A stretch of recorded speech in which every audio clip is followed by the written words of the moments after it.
व्यक्ति किसी और वस्तु या भाव से परिचित हो ना हो, भय और भविष्य दोनों ही व्यक्ति के मन में सदैव रहते हैं, जिनका अस्तित्व व्यक्ति के अस्तित्व पे भारी रहता है।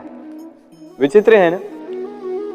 वह वो है जिसे आप नहीं जानते, जो अनजान है, और इसी कारण आपको भय लगता है कि ना जाने क्या होगा।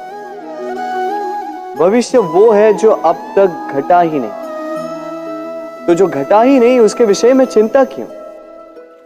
आपके हाथ में है वर्तमान। वर्तमान के कर्म सत्य मन से कीजिए और सोचिए ये कि अपने कर्मों को और कितनी श्रेष्ठता से किया जा सकता है। इसलिए आप विश्वास कीजिए, यदि वर्तमान के कर्मों को आप सत्य मन से करोगे तो भय स्वयं ही निकल जाएगा और भविष्य का फल अवश्य ही मीठा होगा। इसलिए भय और भविष्य से डरना छोड़ दीजिए, इस वर्तमान को जी। जीवन में हम कई लोगों से मिलते हैं। आप भी ऐसे कई लोगों से मिले होंगे जिन्होंने स्वयं को असफल मान लिया, निराश हो चुके, जिन्होंने ये स्वीकार कर लिया है कि इस जीवन में उनसे कोई कार्य हो ही नहीं पाएगा, वो कुछ कर ही नहीं सकते, किसी कार्य के वो योग्य ही नहीं। किंतु ऐसा नहीं, इस संसार में ऐसा कुछ भी नहीं है जो योग्य नहीं है। कोई ऐसा अक्षर नहीं है जो किसी मंत्र का भाग ना, कोई ऐसी जड़ी बूटी नहीं है जो औषधि ना, कोई ऐसा विष नहीं है जो समय आने पर अमृत ना बन जाए। और इसी प्रकार कोई व्यक्ति अयोग्य नहीं होता, उसे अयोग्य बनाती है उसकी सोच।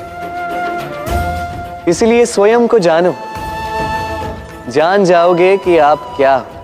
अपने अंतर मन को जगाएं। आप देखेंगे कि जिस संसार की नींव ही बनी है आशा से, उस संसार में निराशा, हताशा और हार जैसा कोई भाव अस्तित्व ही नहीं रखता। इतना सुंदर पुस्तक है, सुंदर आवरण है, सजाए हुए पृष्ठ है,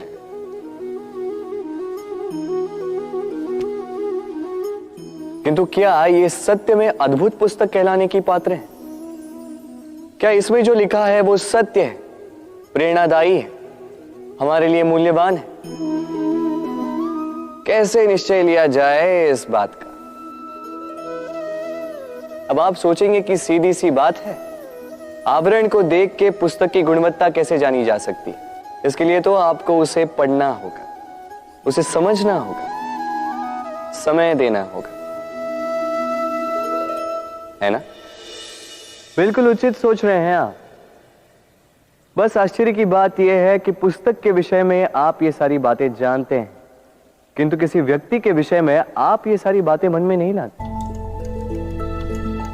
व्यक्ति का मूल्यांकन भी उसके वस्त्रों से, उसके शारीरिक रूप से या उसकी सुंदरता से नहीं किया जा सकता।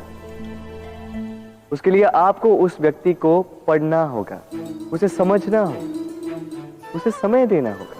पर हम क्या करते हैं? पहनावे, रंग, सुंदरता को देखकर आकर्षित हो जाते हैं, उसे प्रेम समझ बैठते हैं, और आए दिन कोई ना कोई ये कहते सुनाई देता है कि उसकी प्रेम कहानी सफल नहीं हो पाई, उसे छल मिला। किंतु इसमें दोष किसी और का नहीं, स्वयं आपका है। आपने उस व्यक्ति को समय नहीं दिया, आपने उस व्यक्ति के विचार नहीं परखे। प्रेम 2 क्षण में बनने वाला पकवान नहीं है, इसका स्वाद चखने के लिए आपको जीवन भर का समय देना पड़ेगा। तो समय दीजिए, एक दूसरे के रूप से नहीं, आत्मा से जुड़ी, निश्चित ही मन प्रसन्नता से कह उठेगा, राधे राधे। हम में ऐसा कोई नहीं होगा जिसने वृक्षों को ना देखा, वृक्षों पे इन पक्षियों को ना देखा, इनके घोंसलों को ना देखा, इन पक्षियों को अपने छोटे छोटे बच्चों को भोजन कराते ना देखा। संसार का सबसे ममत्व वाला दृश्य होता है। चिड़िया दूर से अपने चोंच में दाना भरकर लाती, स्वयं भोजन करने में असक्षम संतान की चोंच में डालती है, स्वयं भूखी रहकर निस्वार्थ निश्चलता से। और जब संतान के पंख निकल आते हैं, वो उसे उड़ना सिखाती और उसके पश्चात उसे स्वतंत्र कर देती है अपना जीवन जीने के लिए, इस आकाश में उड़ान भरने के लिए। और हम मनुष्य क्या करते हैं? जिस संतान को हम पंछी की भांति पालते हैं, उसके पंख निकलते ही हम उसे बांध देते हैं, ये सोच के कि कहीं वो दूर उड़कर न चली जाए।